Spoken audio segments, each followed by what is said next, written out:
Welcome to Luca and Miguel. Enjoy the video. You begin by confirming software and safety. Make sure iOS is up to date and you have a complete backup because changes can affect data. Once backed up, go straight to Settings, Battery Health to read the maximum capacity and peak performance capability. This tells you whether the battery is degraded.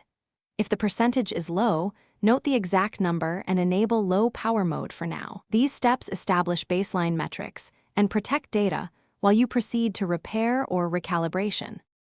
Next, you perform recalibration and optimization to restore accurate reporting and extend usable life.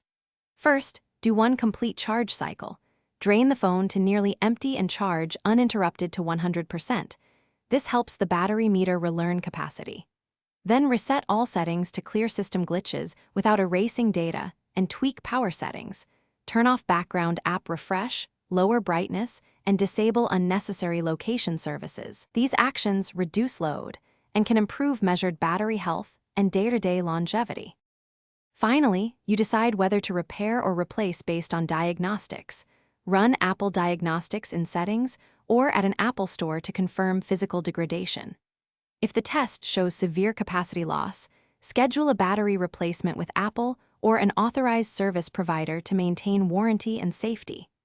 If readings remain inconsistent after recalibration, restore the iPhone in DFU mode to rule out software faults.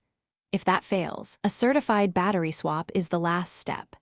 Key troubleshooting tip: if diagnostics conflict, rerun tests after a DFU restore before replacing hardware. Thanks for watching and please subscribe. It's the best investment you'll ever make.